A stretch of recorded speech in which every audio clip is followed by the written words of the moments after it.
Hi hello friends, welcome back to our YouTube channel. ನಾನಿವತ್ತು ಉತ್ತರ ಕರ್ನಾಟಕದ ಸ್ಪೆಷಲ್ ಗಿರ್ಮಿಟ್ ಮಾಡ್ತಾಯಿದ್ದೀನಿ. ಹೇಗೆ ಮಾಡೋದು ಒಂದು ಸರಿ ನೋಡ್ಕೊಂಡು ಬರೋಣ. ಇದಕ್ಕೆ ನಾನು ಒಂದೆರಡು ಈರುಳ್ಳಿ, 1 ಟೊಮೊಟೊ, 2 ಹಸಿಮೆಣಸಿನ್ಕಾಯಿ, ಸ್ವಲ್ಪ ಕರಿಬೇವು, ಸ್ವಲ್ಪ ಕೊತ್ತಂಬರಿ ತೊಗೊಂಡಿದ್ದೀನಿ. ಹಾಗಿದ್ರೆ ಯಾಕೆ ತಡ, ಹೇಗೆ ಮಾಡೋದು ಅಂತ ಒಂದು ಸರಿ ನೋಡ್ಕೊಂಡು ಬರೋಣ. ಇವಾಗ ಒಂದು ಅಗಲವಾದ ಪಾತ್ರೆ ಇಟ್ಕೊಂಡು ಅದಕ್ಕೆ 3 ರಿಂದ 4 ಚಮಚ ಎಣ್ಣೆ ಹಾಕಿ ಅದು ಸ್ವಲ್ಪ ಬಿಸಿಯಾದ ನಂತರ ಒಂದು ಕಪ್ಪಾಗುವಷ್ಟು ಶೇಂಗಾ ಬೀಜನ ಹಾಕಿ ಚೆನ್ನಾಗಿ ಎಣ್ಣೆಯಲ್ಲಿ ಫ್ರೈ ಮಾಡ್ಕೋಬೇಕು. ಶೇಂಗಾ ಬೀಜ ಎಣ್ಣೆಯಲ್ಲಿ ಚೆನ್ನಾಗಿ ಫ್ರೈ ಆದ ನಂತರ ಅದರ ಒಂದು ಬೇರೆ ಪಾತ್ರೆಗೆ ತಗೊಂಡು ಬಿಡೋಣ. ನೋಡ್ತಿದ್ದೀರಾ, ಚೆನ್ನಾಗಿ ಫ್ರೈ ಆಗಿದೆ. ಇವಾಗ ಅದನ್ನೊಂದು ಬೇರೆ ಪಾತ್ರೆಗೆ ಎತ್ತಿಟ್ಕೊಂಡಿದ್ದೀನಿ. ಇದು ಗಿರ್ಮಿಟ್ಗೆ ತಿನ್ನುವಾಗ ಸೈಡ್ಗೆ ಬೇಕಂತ ಒಂದು 7-8 ಪಪಡಿನ ಚೆನ್ನಾಗಿ ಫ್ರೈ ಮಾಡಿಕೊಂಡೆ ನಾನು. ಇವಾಗ ಅದೇ ಆಯಿಲ್ಗೆ 1 ಚಮಚ ಜೀರಿಗೆ, 1 ಚಮಚ ಸಾಸಿವೆ ಹಾಕಿ ಚಟಪಟ ಅಂತ ಸಿಡಿದ ಮೇಲೆ 1-2 ಕಡ್ಡಿ ಕರಿಬೇವು, ಹೆಚ್ಚಿಟ್ಟಿರುವಂಥ ಹಸಿಮೆಣಸಿನ್ಕಾಯಿ, ಇದು ಎಣ್ಣೆ ಚೆನ್ನಾಗಿ ಫ್ರೈ ಆಗಬೇಕು. ಸಿಡಿತಾ ಇರುತ್ತೆ, ಹಾಗಾಗಿ ಹುಷಾರಿಂದ ಎಣ್ಣೆಲಿ ಚೆನ್ನಾಗಿ ಫ್ರೈ ಮಾಡ್ಕೊಳ್ಳಿ.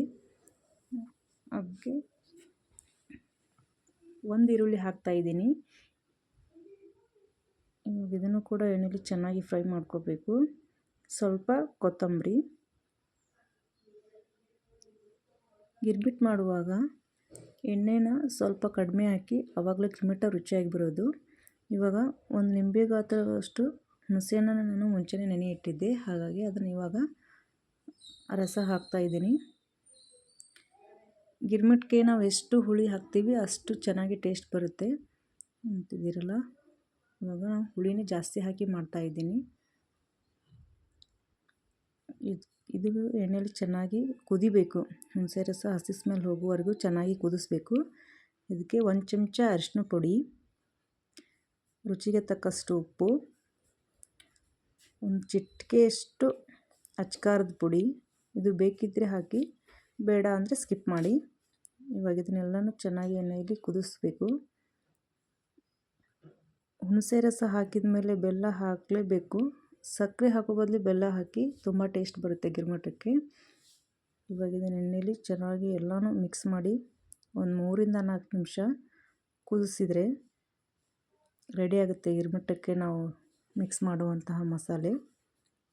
ಇವಾಗಿದು ಎಣ್ಣೆಯಲ್ಲಿ ಚೆನ್ನಾಗಿ ಕುದೀತಾ ಇದೆ. ಇವಾಗ ನೋಡ್ತಿದ್ದೀರಲ್ಲ, ಈ ಥರ ಚೆನ್ನಾಗಿ ಕುದ್ದು ಗಟ್ಟಿ ಆಕಾರ ಆಗಬೇಕು ಅದು ರಸ ಎಲ್ಲ. ನೋಡಿ, ಇವಾಗೆಲ್ಲನೂ ಚೆನ್ನಾಗಿ ಕುದ್ದು ರೆಡಿಯಾಗಿದೆ. ಇವಾಗ ಇದನ್ನು ಗ್ಯಾಸ್ ಫ್ಲೇಮ್ನ ಆಫ್ ಮಾಡಿ ಕೂಲ್ ಆಗಬೇಕು. ತುಂಬಾ ಕೂಲಾಗೋ ಅವಶ್ಯಕತೆ ಏನಿಲ್ಲ, ಲೈಟಾಗಿ ಸ್ವಲ್ಪ ಕೂಲ್ ಆದರೆ ಸಾಕು. ಇವಾಗ ನಾನು ಮಾಡಿರೋ ಮಸಾಲೆ ಸ್ವಲ್ಪ ಜಾಸ್ತಿ ಆಗಿದೆ, ಹಾಗಾಗಿ ಇದನ್ನು ಒಂದು ಪಾತ್ರೆಗೆ ತಗೊಂಡು ಇವಾಗ ಎಷ್ಟು ಬೇಕೋ ನಮಗೆ ಅಷ್ಟೇ ಮಿಕ್ಸ್ ಮಾಡಿಕೊಂಡು ರೆಡಿ ಮಾಡ್ಕೋಬೋದು. ಮತ್ತು ಬೇಕಾದಾಗ ಆ ರಸನ ನಾವು ಯೂಸ್ ಮಾಡ್ಕೋಬಹುದು. ಇವಾಗ ನೋಡಿ, ಇವಾಗಿದು ಸ್ವಲ್ಪ ಕೂಲಾಗಿದೆ. ಮುಂಚೆನೇ ಕ್ಲೀನ್ ಮಾಡಿಟ್ಟಿದ್ದೆ ನಾನು ಚುರುಮರಿನ. ಇವಾಗ ಅದಕ್ಕೆ ಹಾಕಿ ಮಿಕ್ಸ್ ಮಾಡ್ತಾಯಿದ್ದೀನಿ. ಯಾರಿನ್ನೂ ನನ್ನ ಚಾನಲ್ನ ನೋಡಿ ಸಬ್ಸ್ಕ್ರೈಬ್ ಮಾಡಿಲ್ವೋ, ಪ್ಲೀಸ್ ಸಬ್ಸ್ಕ್ರೈಬ್ ಮಾಡ್ಕೊಂಡು ನೋಡಿ. ನಿಮ್ಮ ಫ್ಯಾಮಿಲಿ ಫ್ರೆಂಡ್ಸ್ಗೆ ನನ್ನ ವಿಡಿಯೋವನ್ನು ಶೇರ್ ಮಾಡಿ. ಇವಾಗೆಲ್ಲನೂ ಚುರುಮುರಿ ಜೊತೆ ಮಸಾಲೆ ಮಿಕ್ಸ್ ಆಗಿದೆ. ಇದಕ್ಕೆ ಒಂದು ಸ್ವಲ್ಪ ಪುಟಾಣಿ ಹಿಟ್ಟು, ಅಂದರೆ ಕಡಲೆ ಪುರಿ ಅಂತಿರಲ್ಲ, ಅದನ್ನು ಮಿಕ್ಸಿ ಮಾಡಿಕೊಂಡು ತೊಗೊಂಡಿದ್ದೀನಿ ನಾನು. ಸ್ವಲ್ಪ ಹಾಕಿ ಚೆನ್ನಾಗಿ ಮಿಕ್ಸ್ ಮಾಡ್ಕೋಬೇಕು. ಇನ್ನೂ ಸ್ವಲ್ಪ ಬೇಕಾಯಿತು, ಹಾಗಾಗಿ ಸ್ವಲ್ಪ ಹಾಕಿ ಎಲ್ಲನೂ ಚೆನ್ನಾಗಿ ಮಿಕ್ಸ್ ಮಾಡಿದ್ದೀನಿ. ಇದಕ್ಕೆ ಅರ್ಧ ಹೂಳು ನಿಂಬೆ ರಸನ ಹಿಂಡ್ತಾಯಿದ್ದೀನಿ, ಹುಳಿ ಹುಳಿಯಾಗಿ ಚೆನ್ನಾಗಿ ಬರುತ್ತೆ ಅಂತ. ಹಾಗಾಗಿ ಇವಾಗ ಅದನ್ನು ಕೂಡ ಹಾಕಿ ಮಿಕ್ಸ್ ಮಾಡಿದ್ದೀನಿ. ಇದು ಸಿಂಪಲ್ ಗಿರ್ಮಿಟ ಕೂಡ ಇದು. ಯಾರಾದರೂ ಮನೆಗೆ ದಿಢೀರಂತ ಬಂದರೆ ಏನು ಮಾಡೋದು ಅಂತ ಯೋಚನೆ ಮಾಡ್ತಿದ್ರೆ ಈ ರೆಸಿಪಿ ಮಾಡಿ. ಬೀಸ್ತಿರೋ ಆಷಾಢ ಗಾಳಿಯಲ್ಲಿ ಈ ಥರ ಮಾಡಿಕೊಂಡು ತಿಂತಾಯಿದ್ರೆ ತುಂಬಾ ಖುಷಿಯಾಗುತ್ತೆ. ಇವಾಗ ನೋಡಿ ಮಾಡಿಟ್ಟಿರುವಂತಹ ಗಿರ್ಮಿಟ್ಟನ್ನು ಇದಕ್ಕೆ ಹಾಕ್ತಾಯಿದ್ದೀನಿ. ಇಷ್ಟೇ ಸಿಂಪಲ್, ಪಟಾಪಟ ಅಂತ 5 ನಿಮಿಷದಲ್ಲಿ ಮಾಡ್ಕೊಂಬಿಡ್ಬೋದು. ಇವಾಗ ಇದಕ್ಕೆ ಮುಂಚೆನೇ ಕರೆದಿಟ್ಟಿದ್ವಲ್ಲ ಶೇಂಗಾನ ಎಣ್ಣೆಯಲ್ಲಿ ಫ್ರೈ ಮಾಡಿದ್ವಲ್ಲ ಅದನ್ನು ಇದಕ್ಕೆ ಹಾಕ್ತಾಯಿದ್ದೀನಿ. ಒಂದು ಈರುಳ್ಳಿನ ಒಗ್ಗರಣೆಗೆ ಹಾಕಿದ್ದೆ, ಇನ್ನೊಂದು ಈರುಳ್ಳಿನ ಇಲ್ಲಿ ಮೇಲೆ ಹಾಕ್ತಾಯಿದ್ದೀನಿ. ಒಂದು ಟೊಮೊಟೊ ಹಾಕ್ತಾಯಿದ್ದೀನಿ ಮೇಲೆ ಕೂಡ. ನಾನು ಒಗ್ಗರಣೆಗೆ ಟೊಮೊಟೊ ಹಾಕಿಲ್ಲ, ಯಾಕಂದರೆ ಟೊಮೊಟೊನ ಒಗ್ಗರಣೆಯಲ್ಲಿ ಹಾಕಬಾರ್ದು, ಈ ಥರ ಮೇಲೆ ಹಾಕ್ಕೊಂಡು ತಿಂದ್ರೇ ಚೆನ್ನಾಗಿ ಬರೋದು.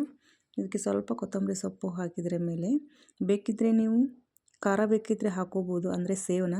ಬಟ್ ನಾನು ಹಾಕಿಲ್ಲ, ನಾನು ಸ್ಕಿಪ್ ಮಾಡಿದ್ದೀನಿ. ನೀವು ಬೇಕಿದ್ರೆ ಹಾಕ್ಕೊಂಡು ತಿನ್ಕೋಬೋದು. ಇವಾಗ ಎಣ್ಣೆಯಲ್ಲಿ ಫ್ರೈ ಮಾಡಿದ್ನಲ್ಲ ಪಾಪಡಿನ, ಅದನ್ನು ಈ ಥರ ನಾನು ಸರ್ವ್ ಮಾಡಿ ತೋರಿಸ್ತಾ ಇದ್ದೀನಿ. ನೋಡಿ, ಸಿಂಪಲ್, ಇಷ್ಟೇ ಸಿಂಪಲ್ ರೆಸಿಪಿನ ಬೇಗನೆ ಮಾಡ್ಕೊಂಡ್ಬಿಡ್ಬೋದು. ನೋಡ್ತಿದ್ರೆ ಬಾಯಲ್ಲಿ ನೀರು ಬಂತಾ? ಹಾಗಿದ್ದರೆ ಯಾಕೆ ತಡ, ರೆಸಿಪಿನೂ ಕೂಡ ನೋಡಿದ್ದೀರಾ. ನೀವು ಒಂದ್ಸರಿ ಇವಾಗ ಟ್ರೈ ಮಾಡ್ಕೊಂಡು ತಿನ್ನಿ, ಹೇಗಾಯಿತು ಅಂತ ಒಂದ್ಸರಿ ಕಮೆಂಟ್ ಮಾಡಿ. ಐ ಹೋಪ್ ಈ ವಿಡಿಯೋ ನಿಮಗೆ ಇಷ್ಟ ಆಗಿದೆ ಅಂತ ನಾನು ಭಾವಿಸ್ತಾ ಇದ್ದೀನಿ. ಈ ವಿಡಿಯೋ ನಿಮಗೆ ಇಷ್ಟ ಆದರೆ ಲೈಕ್ ಮಾಡಿ, ಶೇರ್ ಮಾಡಿ, ಕಮೆಂಟ್ ಮಾಡಿ, ಸಬ್ಸ್ಕ್ರೈಬ್ ಮಾಡ್ಕೊಂಡು ನೋಡಿ. Thank you so much. Thank you for watching.